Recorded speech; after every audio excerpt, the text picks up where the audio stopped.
Here we go. Let's make it a good day. We do it our own way. Let's make it a good day. Oh, no matter what they say. Oh, yeah, yeah. Good morning, Blue Earth. Good morning, Duluth. And good morning to our friends in Seattle. And good morning to you. Welcome to the Jason Show. I'm Jace.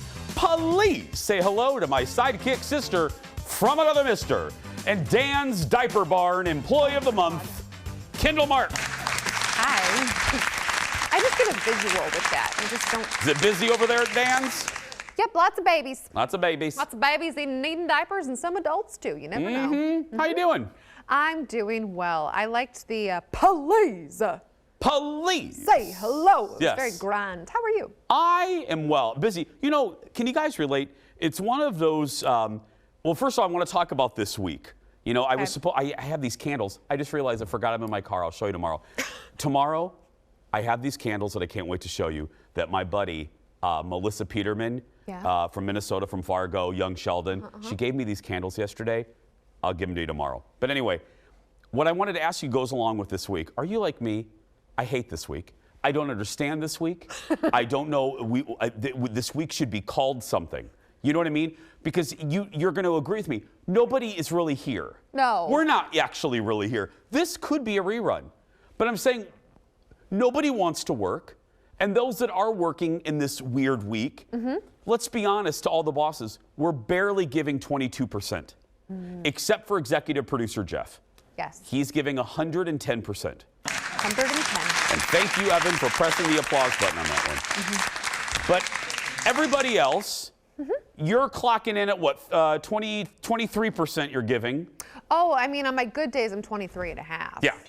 Yeah. Sammy from Creative Services, 19, maybe 20%. Photographer Eric, a firm 17. You know what I mean? He's not moving from that either. Nobody. I'm joking, but I'm not joking. We need to call this week something. Is it Worthless Week? Yeah. The week between Christmas and New Year's? Yeah. Nobody wants to do anything. No. I just saw a really funny video actually on TikTok about that. This Oh, you did? It was like the weeks 1 through 50, and she's furiously typing at her computer and drinking her coffee, and then it was like weeks 51 and 52, and she's like eating a donut, and she just pushes one. It's so funny because it's true. Because you're kind of in this holding pattern because now Christmas is over.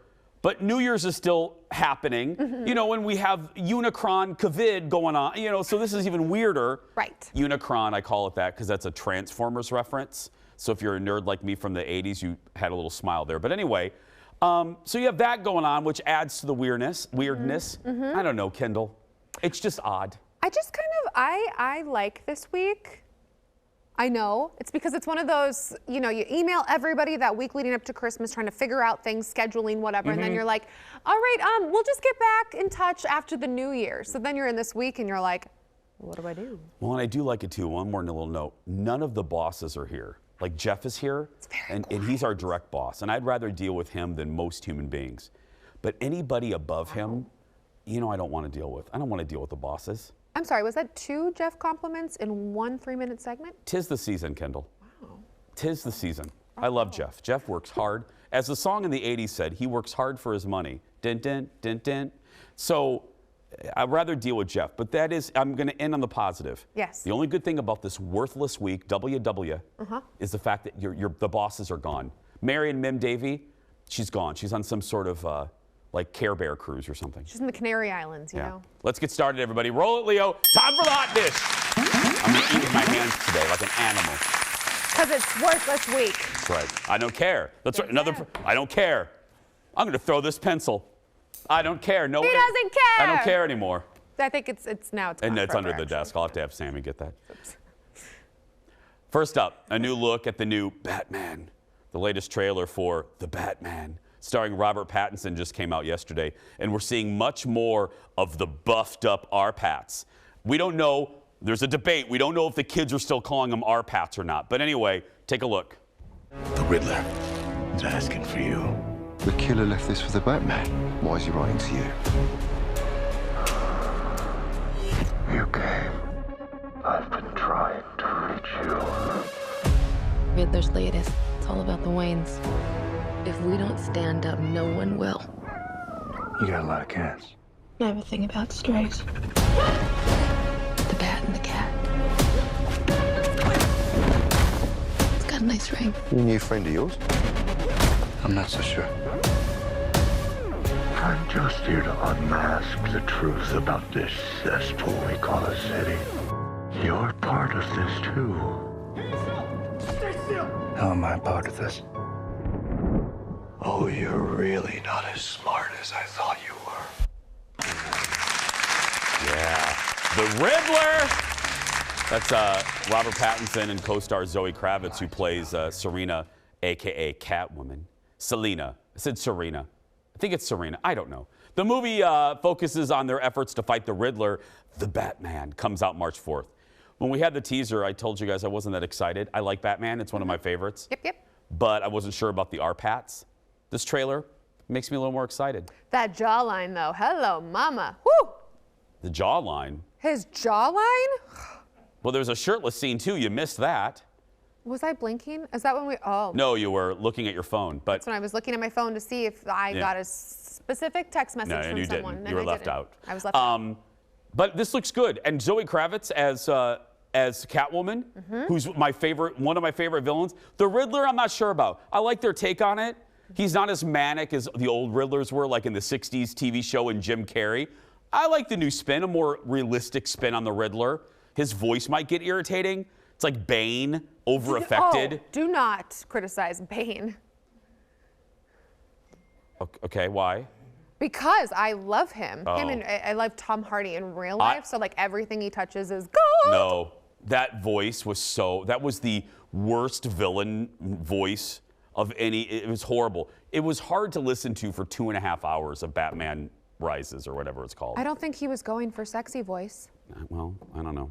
He succeeded. Next in the dish, it's been more than 5 months since Meghan McCain left her spot at The View. Now a new report says the show is struggling to find her replacement. Viewers have seen a string of fill-ins host over the past few months. But according to Politico.com, Whoopi and Joy and Sunny are putting pressure on ABC to name a permanent host. Apparently, they don't like having someone new almost every week. A spokesperson for the show says things are on track to find a replacement for McCain.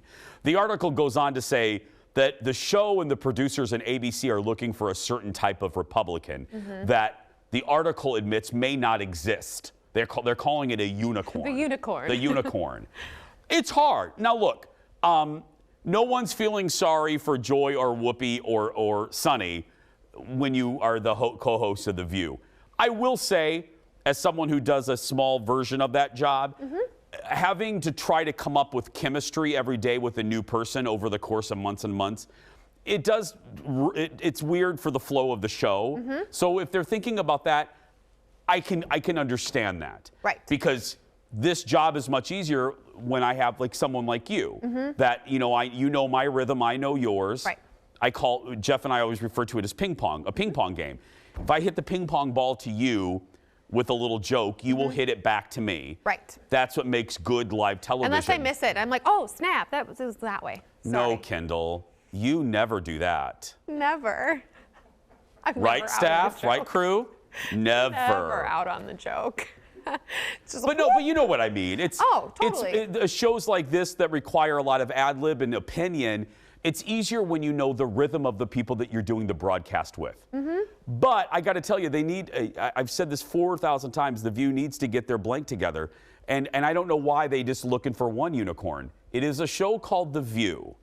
And you're going to have one conservative voice on there. I've always thought that was wrong. Always. I've said it 100 times on here. They should be looking. I know it's hard to find one, but you should be looking for two. Yeah, absolutely. And it's true. It's distracting as maybe not the viewer, but as the host who's already trying to think of something to go, what are they going to do?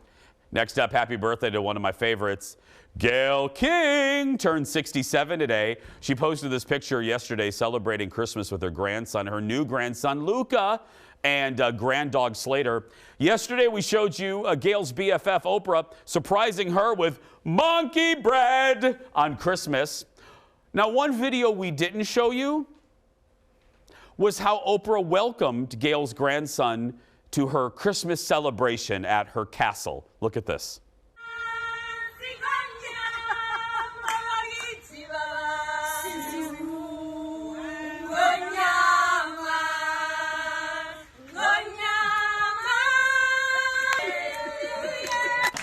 Okay. I never thought in 35 years I would say this. I might be done with Oprah. This might be a bridge too far. Oh. Are you kidding me? Oh, it's fun. No, it's not. It looks like the opening night of The Lion King. I think that's what it's supposed to be. It is. Oh, okay. Oprah, Stedman, and their crew gave the baby a Lion King welcome. No, but it's just like Oprah and Stedman standing on their marble steps like this, like the Queen, right? With like a receiving line at Buckingham Palace. Whatever. Give me a break. You would love it. Hey, I love Oprah. I'll celebrate her, but when she does crap like this, I'm going to ridicule her a little bit. What if you showed up and Oprah started singing like that to you? Oh my God, you'd die. No, that's totally different. I mean, I would totally celebrate that. See? But come on, right? Are you with me? It's a little too much. It's a little too much how good Gail King looks at 67. I'm like, please give me this elixir of life you're drinking. Yeah. you. I love that people talk more about Gail now than about Oprah. It's true. And when we talk about Oprah, it's always like, oh, Oprah. It's the, you know, Oprah. the OE, the Oprah eye roll. Really, Opes? Really? It's just monkey bread. People have been making it since, how long have they been making monkey bread, Kendall? Why am I asking you? We're going to take a break. We'll be right back right after this.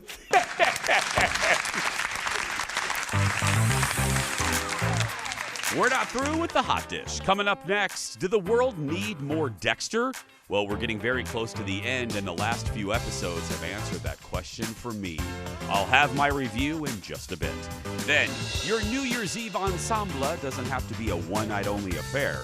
Sarah Rogers will show you looks that work for a grand party and into the new year. Don't tell my heart, my achy breaking heart. And new year, new anniversaries. The iconic songs turning 30 in 2021. That and more when we come back. He might blow up and kill this man. I swear to God, I never fall in love. Then you showed up and I can't get enough of it. I swear to God, I never fall in love. I never fall in love, but I can't get enough of it. I swear to God. Welcome back. He's the singer and actor behind a string of music hits whose relationship with Megan Fox has been front page news and magazines for a year and a half. But here's the reality of fame sometimes. Not everyone is familiar with you, and not everyone is familiar with Machine Gun Kelly. Welcome back to the show. Machine Gun Kelly was the subject of a Jeopardy question yesterday, and it didn't go over too well. Look at this. Musical 800? The stage name of this rapper and actor gets shortened to MGK. Not fans of Machine Gun Kelly, apparently. Okay, that was awkward turtle swimming away right there. Despite getting a clue that his name is shortened to MGK, none of the contestants had a bloody clue who it was. Champion Amy Schneider won her 19th game, by the way, yesterday, going for 20 in a row today. She's already the highest earning female champion of all time. That's fantastic. Go, girl. That's, you know, you're famous, but you're not famous to everybody. I mean, and you kind of like, they've studied so many things that's probably one where they just went, oh, I didn't really look into that. Machine Gun Kelly's music library on Spotify? I guess. Probably not. Yeah. We could have won that one. I don't know, actually. Are you serious? No, I would have known. No, I would have known. With the MGK clue and. Yeah, we put the picture, we can't put the picture back up, but I think I would know who it is. Yeah. I'm I think you not, could because get it. admittedly, I know this shot. I'm not an MGK fan. I like that song fine enough, but it's not like I'm going to go to a show at the State Fair or something. At the state fairs. I don't know, wherever he's going to play. More dish for you now. Odds are you're looking for something to watch if you have time off this week.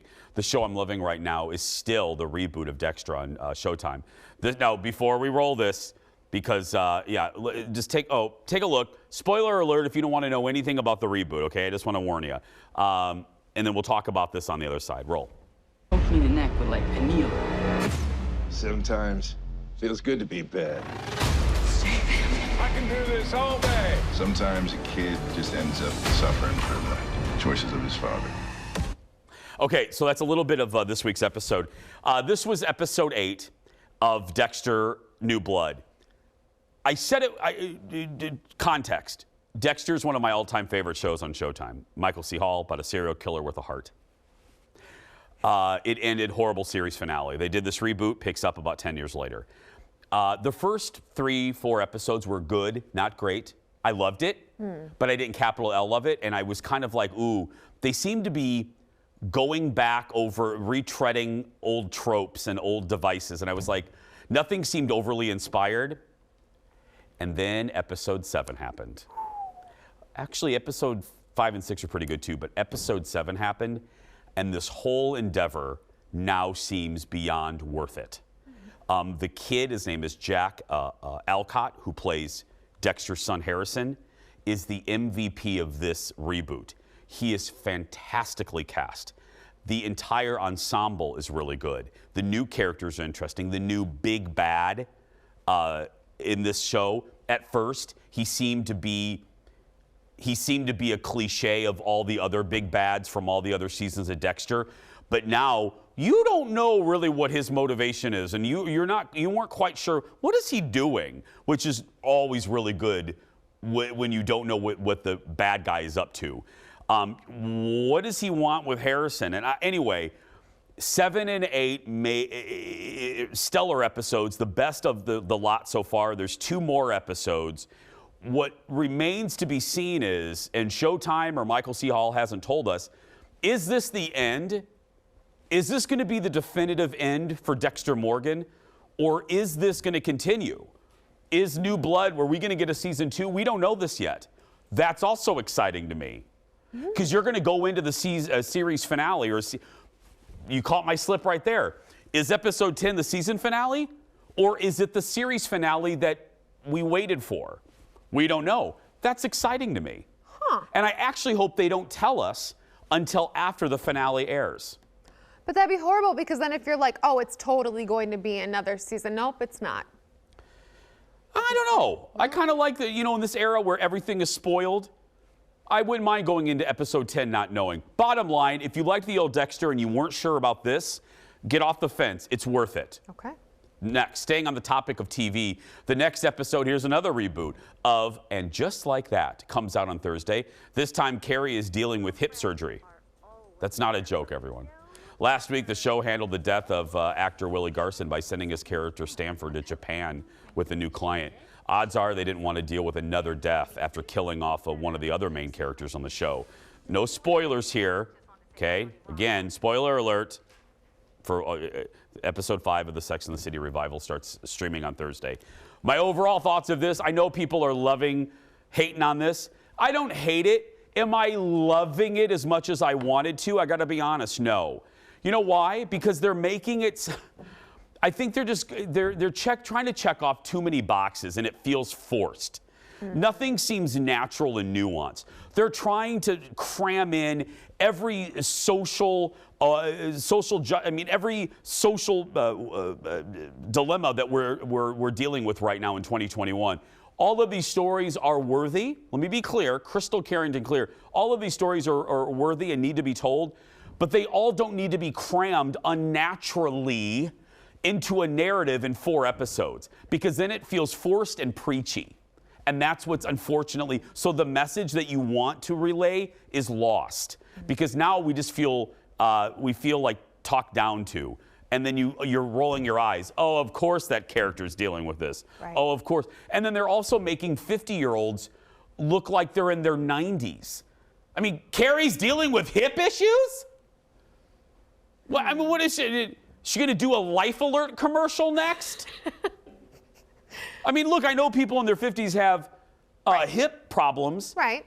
I mean, I'm 40, in my 40s. But you know what I mean? It's just too much. Too many cooks in the kitchen, almost. Just too many, they're trying to do too many things. Okay.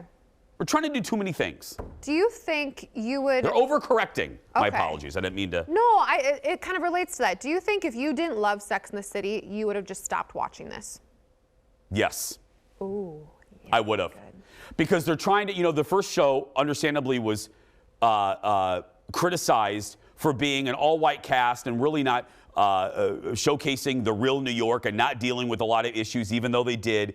Now they're overcorrecting the ship. It's like they took the steering wheel and went, oh, we got to fix everything. We got to cover every topic.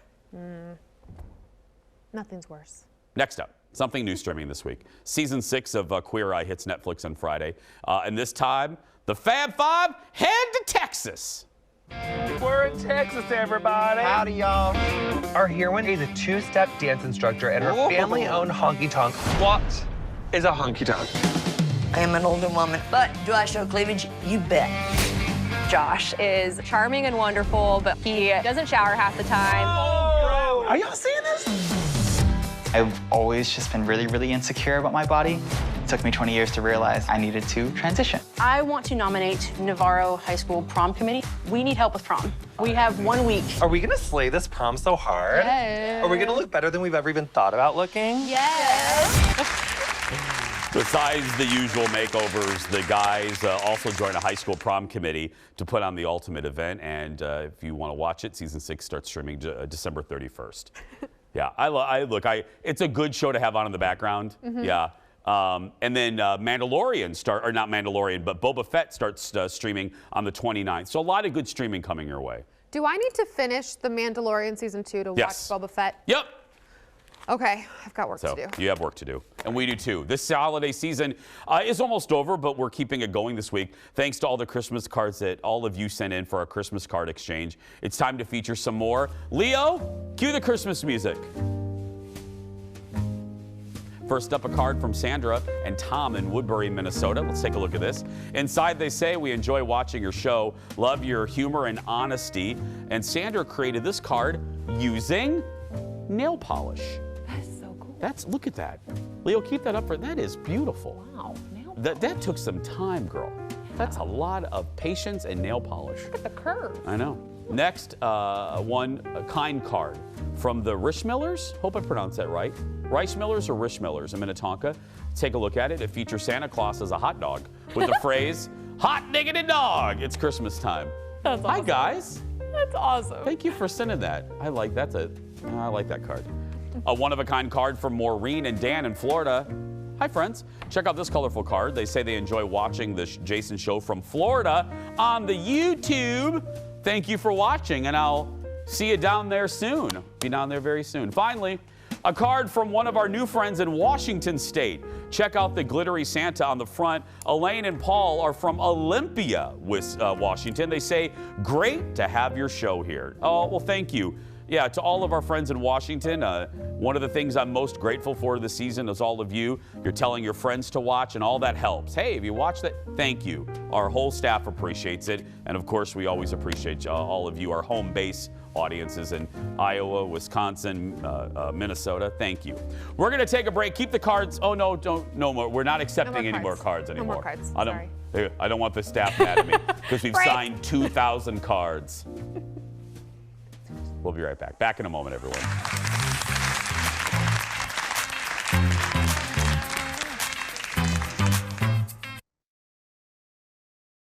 Let's make it a good day.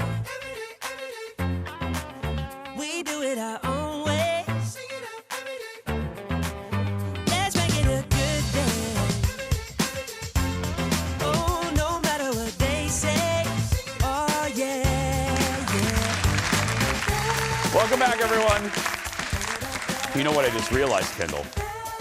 Everyone is off this week because of hand injuries from filling out so many cards. That's why half the staff is gone. They have a little bit of mild carpal tunnel after filling out. And there's one guy, I don't know his name, I got to figure it out. He received an envelope and the card fell out in the mail delivery process. How does that even I felt so bad. I don't know if I got the message on my personal page or what, but he emailed. He goes, I received an empty envelope. I'm sorry, my friend. I feel bad. Yeah, we'll work on that. Yeah, for next year. Yeah. I don't know if we're going to do it next year. We're probably out of cards. I think we are. New Year's Eve is a Friday. Did you know that?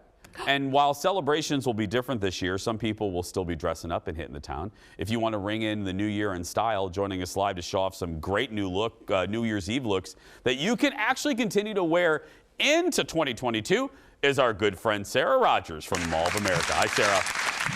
Hi. How's it going there at the Mall of America, Sarah? It's going great, Jason. Well, it's good to see you. I hope you had a good holiday. Now, yes. For dressing for New Year's Eve, I know there are different types of parties, so this isn't kind of a general question. But can you still glam it up? Are there any rules, in your opinion, for New Year's Eve? You can definitely still glam it up. Just take into consideration what the venue is going to be. If there was invitation and they kind of gave you a dress code, you can just adhere to that. But have fun. Have fun. Bring in the New Year's style. I like what you said. Absolutely. But yeah, look at the invite and participate. It's the one. Yes. It's a good excuse to actually dress up if you're going to that type of party. I think so. Yeah. Okay, let's start. We have a couple looks. We have 4 looks. We're starting with Kia. Is that who we're starting with? Yes, Kia. Yes, if you want to wear jeans, you can wear jeans on New Year's Eve. Our lovely model Kia is showing us how to do it. She has on a sparkly top. It's as simple as that. Add a top to your jeans. This top is from the Buckle. So, most of us already have a great pair of jeans. Just add that little sparkly top and some good accessories. I love that shaggy faux fur coat that she's wearing. I found that at Free People. But statement earrings, I'm seeing a lot of door knockers and chandeliers. Those earrings are from Francesca's. And then, of course, I tied in the earrings and the top with the shoes. Our fabulous DSW is a great stop. Those are Betsy Johnson. I love the silhouette of those too. They're what they call a Diorce, Jason. So they're cut on one side a little deeper. So it makes the leg line a little bit longer, a little sexier on the feet too. You know, in my opinion, Sarah, I think that coat is the winner of that. That is a fantastic, that is a coat that you can wear that night and into the winter. Absolutely. And I'm all about yeah. Coats. It's probably my favorite thing about the season is the outerwear. Yeah. And that is a good piece. Free People, again, it's a sand color, but I think they make it in another color too. Let's go to Farrah. What do we have here? Yeah. Jason, I think you can always be a winner when you're wearing black and white. Ebony and ivory, another way to say it. Our lovely model Farrah here is showing us black satin shorts from the Primrose Boutique here at the Mall of America. They're a paper bag waist. I think that fabrication alone makes it a little bit more festive. She's wearing it with an ivory blouse with some ruching. I found that at Free People as well. I love the way it kind of shapes the body and just kind of draws the eye into the center, so it makes the waistline even appear even smaller. Great boots from Aldo. That bag from Francesca, that gives a nod to a very couture, high-end bag. So very affordable way to get the look. And the cute little beret, just, topping it off. That's from H&M. And then chokers. You're going to see a lot of choker necklaces moving into 2022. That one happens to be from the Torrid store. And I love Aldo is such a good source. If you're looking for a good, fancy shoe that isn't overly priced, Aldo is it. Yes. They've got such a good selection of shoes and boots and colors too. That one happened to be in the patent. I wanted to show the black and white story because that's just timeless, like you said, something that'll move into the upcoming year and the finish out the season. Let's go to Kayla. Yes. Okay, Kayla is wearing this knockout top from the Fabulous Diva Boutique. Jason, it was love at first sight when I saw this. top. It's an asymmetrical one piece. You just pull it over your head, no zippers or anything. It has a built-in choker, excuse me, in rhinestone, and that detail is also on the sleeve. It is just so awesome, and our lovely model, Kayla, is just a winner in it. And then with it, leggings. Faux leather leggings from Lane Bryant. And I know a lot of ladies, we talked about how fabulous faux leather is and how important of a trend it is. I love that bag too, Jason. Yeah. I found that at DSW. It's multi-colored and it's got the fringe detail. So it's got a little movement, so it moves when you move, adds a little accent there. Yep. And her boots too are also from DSW. Sarah, we have about 20 seconds. Allie. Okay. Oh, Allie. Here's where you can wear a dress, girls. Faux fur is from Abercrombie & Fitch. The satin dress is from Banana Republic. That slip dress, an amazing color. You'll be a winner for sure as you shine and bring in the new year. And you can shine as bright as Sarah does always. And I will just say, Banana is really good. Banana is really good this season. I'll just say that. I've been getting a lot. It's so true. They have turned the corner. Yes. The great Sarah Rogers, everyone, from the Mall of America, and all these looks you can find at the MOA. Yeah, Banana's really good. Something has happened. Yes. We're going to take a break. We'll be back right after this. Yeah, it really is. All the sweaters that I've been wearing.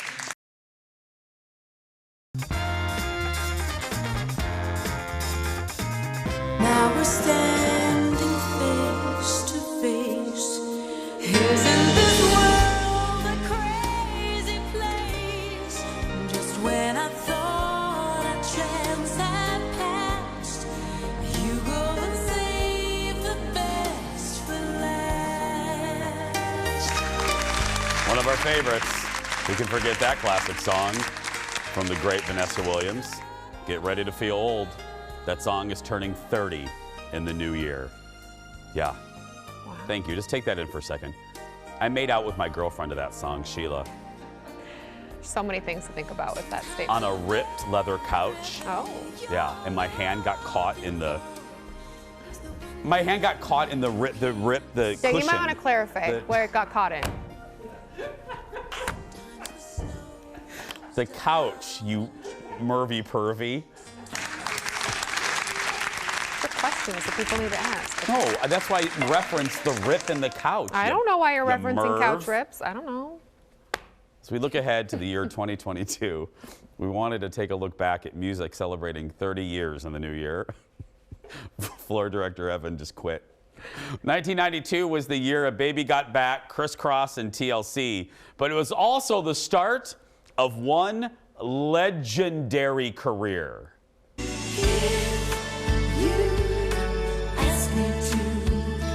Just might change my mind and let you in my life forever. You ask me to. Celine Dion had a big hit with If You Ask Me To from her second English album. It was actually a cover of a Patti LaBelle song from 3 years earlier. And get this, Celine was the opening act for Michael Bolton in 1992. Wow. Yeah, I know. 2022 also marks 30 years since people started line dancing to this song. Don't tell my heart, my achy, breaking heart. I just don't think you'd understand. And if you tell my heart, my achy, breaking heart, he might blow up and kill this man. I made out with a girl once to this song. Another one? I'm just kidding. Who can forget Achy Breaky Heart by Billy Ray Cyrus, or as he's known today, Miley Cyrus's dad. Oh, him. Him. Yeah, for you youngins out there. Have you danced to this? My achy breaky heart. I didn't say sing. Oh my goodness, you're actually doing the dance. You've never been line dancing? I don't know how to line dance. I'm not kidding. I am not. It is a falsehood that all gays know how to dance. We can get this grooving. No. The next song celebrating 30 years was a hit song, not even meant to be released. Wasn't even supposed to be, no. It was Mariah Carey singing a Jackson 5 classic. Look.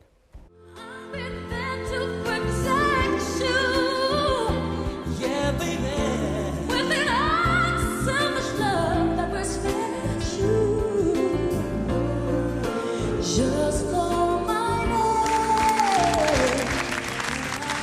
That's right, I'll be there. So the deal is, it was recorded for Mariah's MTV Unplugged special, and her label was begged to release it as a single, and it went on to be a big hit, even earning a Grammy nomination. Oh yeah, let me tell you, you could not turn on the radio without hearing that in '92. Finally, the song that earned Madonna her 10th #1 hit was... This used to be my playground. This used to be my childhood dream. I love this song. It doesn't get the credit that it deserves in the Madonna library, but This Used to Be My Playground was featured in the movie A League of Their Own. Madonna was asked by director Penny Marshall to create a song, and she wrote it in 2 days. Yeah. Okay, that's where this song is from. It's first I was trying to think of like that was her 10th #1. Yeah, and it 30 years ago. Yeah, and that song pushed her above Whitney Houston for #1s, by the way. Cool. Yep, there we go. We're gonna take a break. We will be right back.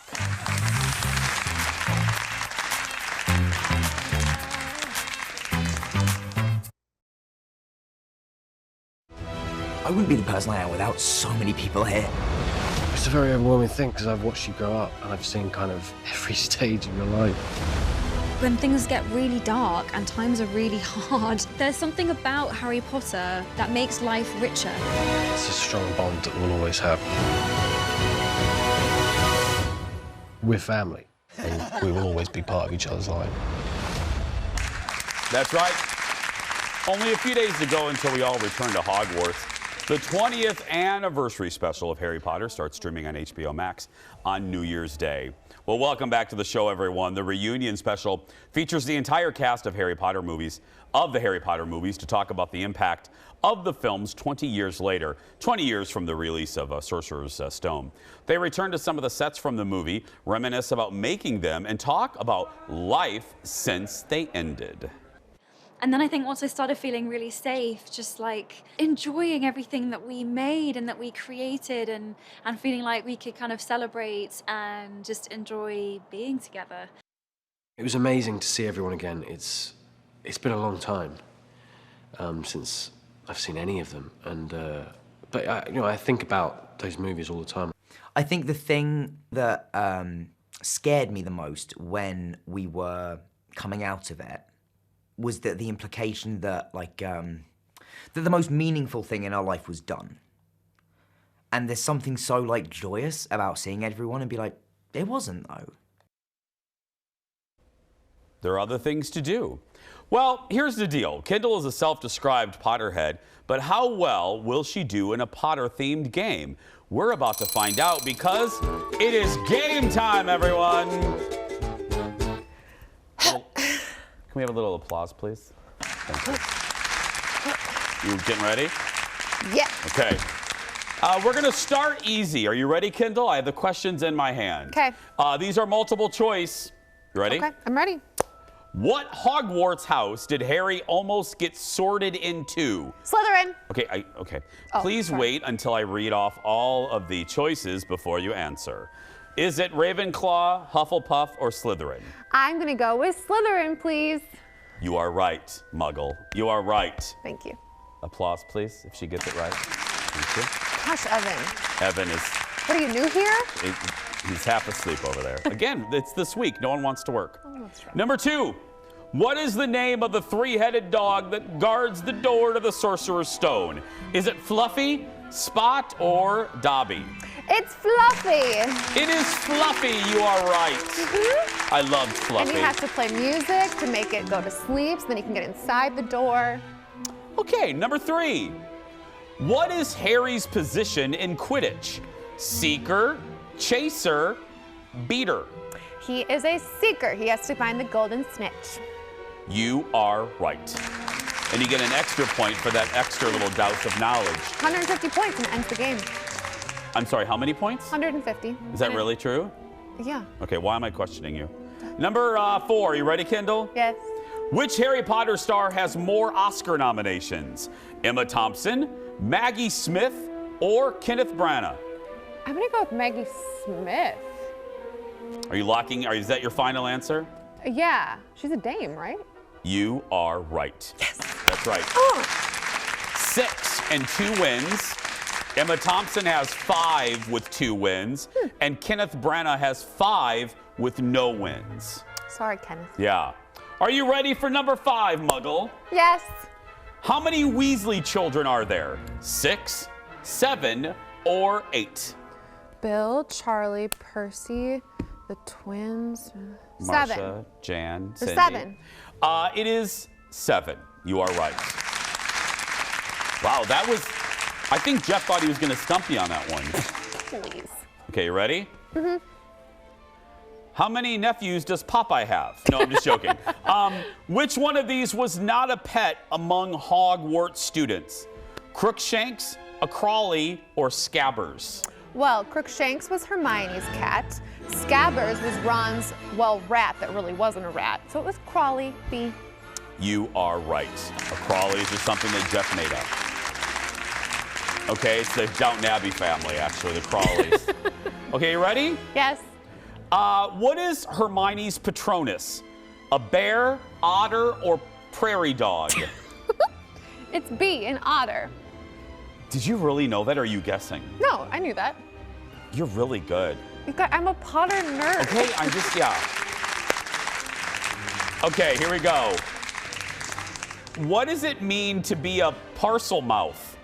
Well, in my world. Anyway, it is carry mail in their mouth, speak to snakes, or has tiny lips. It means B, you can speak to snakes, like Harry, because he can do that because Voldemort could do that, so that's how he gets into the Chamber of Secrets. Okay, what type of power do Dementors have? Haunt your dreams, drain your happiness. Drain your happiness. Oh, just like our bosses here. There we go. Congratulations, Kendall, you win absolutely nothing. Not even Sheila's car? Nope, Sheila doesn't work here anymore. Oh. We're gonna take a break. We'll be back right after this. Back after these words. You are really good. Thank you. I don't know why I'm surprised. Thank you. Welcome back, friends. Hold on to your wigs and keys. It's time for the world's shortest segment. Hi. Bad news for pasta lovers. Reports are Olive Garden may be getting rid of the popular never-ending pasta bowl. The incoming CEO of the chain says the deal may not have boosted sales like they expected. So bye-bye never-ending pasta. Sad. Very sad. What's not sad? The surprise ending when we return. Back in a moment. I had one woman, a friend that worked at one. She stayed from... Welcome back. Glad that you're here, our friends. You ready? I'm still relishing my big win. You did really well. I was very proud of you. Thank you. It is time for the surprise goodbye. Kendall and I are in the dark about what the producers have put in the segment until right now. Today, forget raining cats and dogs. It's raining monkeys in Florida. Check this out. Some kayakers in a state park in Florida witnessed dozens of monkeys. Oh my goodness! Leaping into the water. After making the plunge, the primates swam to the other side of the river. Legend has it a few of the monkeys were brought to the area to film a Tarzan movie in the 30s, but some escaped and started a colony in the area. That is tremendous. It's like the flying monkeys in The Wizard of Oz. I would not know what to do because you know, monkey is my favorite animal. You would flip your kayak. I would probably trying to get over there, Yeah. and then the monkeys would jump in my boat and attack me, and then I would capsize and be eaten by monkeys. Executive producer Jeff actually brought up the best point. Like you would be kayaking. Speechless. For your information, Have you been kayaking? Hufflepuff, I have kayaked before. I am Gryffindor, to be clear, but it's fine. Yeah, I have kayaked. Once? Did you go past like the shoreline? I have been in a kayak. There it is, ladies and That gentlemen. is going to do it for us today. If you're watching and you're a kid that's being bullied, you go out there and be yourself, even if you've never been in a kayak. Because nobody can tell you you're doing it wrong. Not even this one. Have a good day. Come on, Kendall. Let's go kayaking. Get out of here.